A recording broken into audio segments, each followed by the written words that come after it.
मंच पर आसीन विद्वतजन, श्रद्धांजलि सभा में उपस्थित वंदनीय पूजनीय मातृशक्ति, सभी धर्म के विलासी बंधु, माता जी का जीवन अभी आचार्य सूर्यदेव जी बता रहे थे कि तैयारी करके जाए।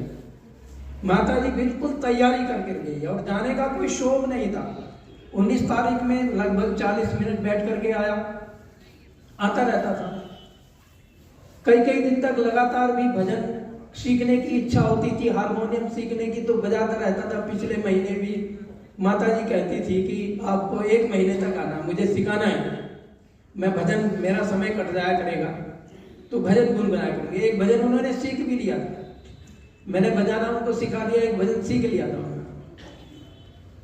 और अब अंतिम बार जब उनसे मिलने गया तो बस एक ही बात कह रही थी कि अब तो आचार्य जी बस संसार से विदा होने का समय आ गया है।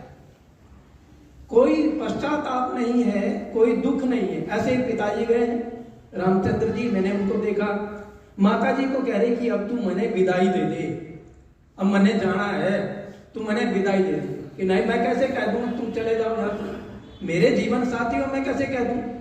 माता जी ने कहा नहीं, लेकिन फिर भी आप कह नहीं रही, पर जाना तो पड़ेगा, एक ना एक दिन जाना जरूर पड़ता है संसार से। तो विद्वानों का बड़ा मान करती थी और कोई शोक नहीं। दोनों पति पत्नी ऐसे संसार से गए, तैयारी करके गए, कोई उन्हें दुख नहीं। मैंने देखा है मरने वालों को, बचा लो आचार्य जी, बचा लो, कोई दवाई करवा दो, थोड़ा सा जीवन और मिल जाए। पर जीवन जितना मिला सब कुछ है मेरे पास में। माता जी परसों 19 तारीख में कह रही, सब कुछ परमात्मा ने दिया, बहुत कुछ दिया है, हमारे पास कुछ भी नहीं था और ये परमात्मा की व्यवस्था है, उसने हमें सब कुछ दिया। अच्छी बहुएं दिए, अच्छे बेटे दिए, अच्छा पोता दिया है, अच्छी पौत्र वधू है, अच्छी परपोत्री है। बहुत आनंद होता था परिवार में जब जाता था, सब हंस कूद करके रहते थे, आनंद में गए। तो ऐसे जो जाता है स्वर्ग में जाता है, परमात्मा के व्यवस्था में उसको सुख मिलता। तो हमें ऐसा जाना चाहिए।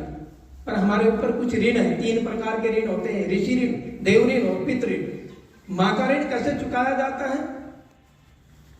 नास्ति मातृ सम तीर्थम, नास्ति मातृ समागति, नास्ति मातृ संतराणम, नास्ति मात्रा समाप्रिया। संसार में यदि संसार के लोगों तीर्थ स्नान का पुण्य प्राप्त करना है तो वो मां के चरणों में ले लो, जितना कमाया जाए, जितना पुण्य अर्जित करना चाहते हो कर लो। वो स्वर्ग का द्वार है, वो खुला हुआ द्वार है, स्वर्ग का फाटक खुले हुए। अगर जाना चाहते हो तो मां के चरणों में अपने आप को नतमस्तक कर दो। आइए, बड़ा सुंदर गीत लिखा है, मां के उपकार हम बुला सकते हैं क्या, ऋण हो सकते हैं? आज भी पल पल याद आते हैं वो तेरे उपकार मां, तुझसे बढ़कर कोई नहीं है दुनिया में भगवान है मां। आज भी पल पल याद आते हैं वो तेरे एहसान मां, तुझसे बढ़कर कोई नहीं है दुनिया में भगवान है मां। आज भी पल पल याद आते हैं। चिड़ियों के जगने से पहले भोर सुबह जग जाती मां, रात ढले सब सो जाते हैं तब जाकर सो पाती मां। बड़े बड़े संताप दुखों को हंस हंस कर सह जाती मां। पहले सबको खिला के खाना आप बाद में खाती मां। मां तुझ में है नूर खुदा का, ईश्वर की पहचान है मां। तुझसे बढ़कर कोई नहीं है दुनिया में भगवान है मां। आज भी पल पल याद आते हैं वो तेरे एहसान मां। तुझसे बढ़कर कोई नहीं है दुनिया में भगवान है मां। आज भी पल पल याद आते हैं। हारा थका हुआ जब तेरी गोदी में सो लेता मां, तेरे कंधे पर सर रखकर दुखड़ा अपना रो लेता मां। टूटे माला के मनकों को धागे में पो लेता जीवन को धागे में खुद में तो पो लेता माँ, तेरे कंधे पर सर रखकर दिल की बंजर धरती पर फिर से सपने बो लेता माँ। तू सारे संताप मिटाकर, तू सारे संताप मिटाकर भर देती अरमान माँ। तुझसे बढ़कर कोई नहीं है दुनिया में भगवान है माँ। आज भी पल पल याद आते हैं, बड़े प्यार से थपकी दे आंचल का दूध पिलाया माँ। भूख से ठंडा कर कर के रोटी का कोर खिलाया माँ। खुद गिल्ले में सोती थी, सूखे में मुझे सुलाया माँ। गाकर लोरी बाहों के पलने में खूब झुलाया माँ। एहसान न माने मात पिता का, उपकार न माने मात पिता का, वो नालायक संतान है माँ। तुझसे बढ़कर कोई नहीं है दुनिया में भगवान है माँ। आज भी पल पल याद आते हैं वो तेरे एहसान माँ। तुझसे बढ़कर कोई नहीं है दुनिया में भगवान है माँ। आज भी पल पल याद आते हैं। बच्चे को जरा सा कुछ हो जाए, सारी रात आंगन में घूम घूम करके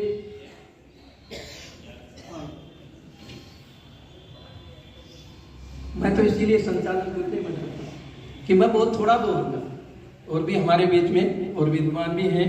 तो माँ होती है, माँ तो माँ क्या दूं उपमा, हर उपमा उप रह जाती है।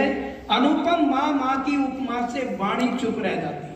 परमात्मा की बहुत सारे नामों से उपमा दी है। वो पिता जैसा है, भाई जैसा है, माता जैसा है, सखा है, बंधु है, बहुत सारी उपमा है, पर माँ की कोई उपमा नहीं। माँ तो माँ ही है। आइए हमारे बीच में बहुत सारे श्रद्धांजलि देने के लिए बहन सुनीता बहन जी पूर्व प्रधानाचार्य हमारे बीच में हैं, और अपने दंपति हमारे बीच में आए हैं श्रद्धांजलि देने के लिए। ईश आर्य जी, मुकेश आर्य जी, पतंजलि योग पीठ से हमारे, मैं निवेदन करूंगा ईश आर्य जी से अपने 2 शब्दों के द्वारा 2 मिनट के लिए अपना श्रद्धांजलि अर्पित करेंगे। ईश आर्य 1 मिनट का ही समय थोड़ा सा, ठीक है। अभी है 15 मिनट है, 10 मिनट।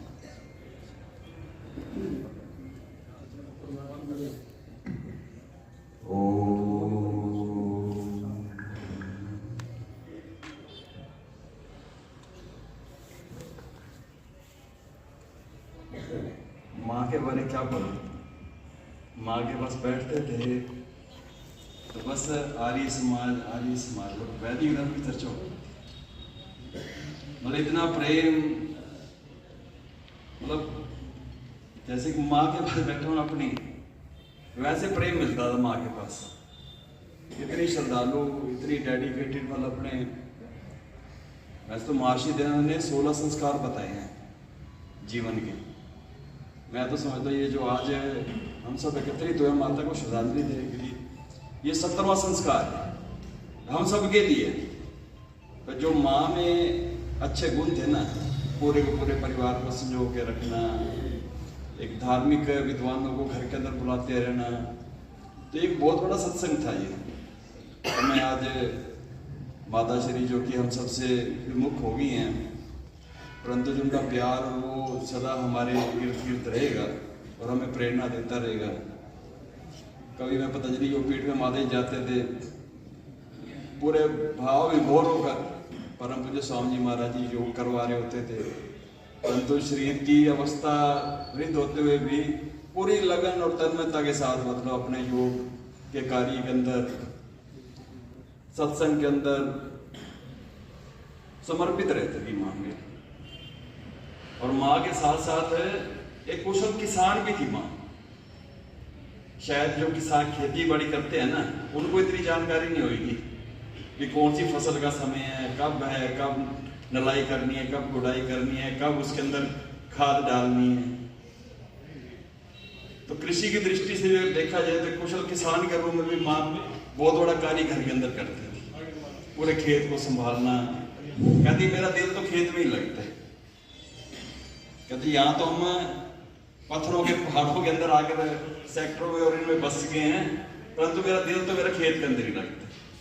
तो मैं पतंजलि परिवार की ओर से, आर्य समाज पटेल नगर की ओर से माँ के श्री चरणों को प्रणाम करता हूँ और पूरे परिवार को इस दुख सहन करने की शक्ति परमात्मा दे, ये निवेदन करता हूँ। ओम शांति शांति शांति। माता जी भरा पूरा परिवार हमारे राज बहादुर आर्य जी, बहन शशि आर्य जी पुत्र एवं पुत्रवधू, यशपाल आर्य जी, मंजू आर्य जी पुत्र एवं पुत्रवधू, भारत भूषण आर्य, प्रीति आर्य जी पुत्र और पुत्रवधू, सुमन मुजाल, राजेश मुजाल पुत्री एवं दामाद, शांतनु जी व दिव्या जी पौत्र पौत्रवधू, नेहा नाविक पौत्री पौत्र दामाद, नैया पड़पोती जोबिन पड़पोत्र, टीना पोती परपोत्र, पारस तोता, सार्थक दोहता। बहुत सारा परिवार जो है ये भरा पूरा परिवार है।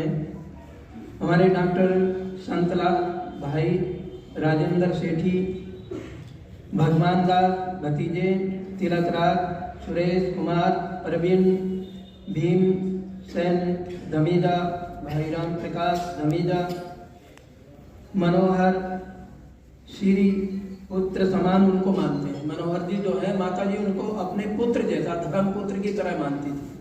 मनोहर जी को जो इनके खेत को संभालते हैं, वो बहुत दुख पाते हैं। पिताजी के मरने पर भी उन्होंने जो है इतना कोई, मैंने उनको दुख मनाते उनको देखा है, और माता जी के देहांत पर भी उनको अपने पुत्र के जैसा ही मानती थी। तो भरा पूरा परिवार छोड़ करके माता जी गई हैं। आइए हमारे आचार्य जी 2 मिनट के लिए फिर अपनी कुछ बात रखेंगे। आचार्य प्रमोद जी। पोता इनका वो धोता है सार्थक, और ऑस्ट्रेलिया में है।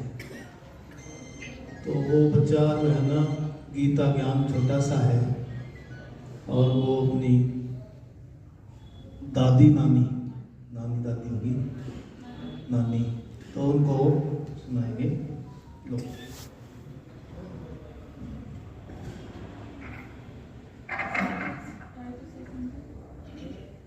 हेलो। तो जब मैं बहुत छोटा था, करीब 8 या 9 साल का होगा, मैंने एक नाटक में भाग लिया था अपने स्कूल में, और वहाँ पर मैंने कृष्ण का रोल किया था। और वहाँ स्टेज पर मैंने ये एकदम पक्कियाँ खाई थी जो मेरी नानी को बहुत पसंद आई थी, और हमारी सबसे आज तक जब भी बात होती थी हमेशा ये पक्तियाँ सुनने की लगी करती थी। तो वही मैं आज आपको बताता हूँ। हे अर्जुन, तुम सिर्फ युद्ध करो, तुम और कुछ मत सोचो। आत्मा अजर है, अमर है। आत्मा न पैदा होती है न मरती है। तुम भूत का पश्चाताप मत करो, भविष्य की चिंता मत करो। वर्तमान चल रहा है। तुम्हारा क्या गया जो तुम रोते हो? तुम यहाँ क्या लाए थे जो तुमने खो दिया? तुम सिर्फ कर्म करो, फल की चिंता मत करो। नैनम से दसती शस्त्राणी, नैनम रहती पावकम, न चैनम कले व्याप्तो, न शोषति मारो। शुक्रिया। मैं निवेदन कर रहा हूँ श्री चेतन गर्ग जी, उनसे प्रार्थना है कि 2 शब्द परिवार के लिए और दिवंगत आत्मा की श्रद्धांजलि के लिए रखेंगे। अभिन्न संबंध है पिता से चेतन साहब का, भाव होते हैं।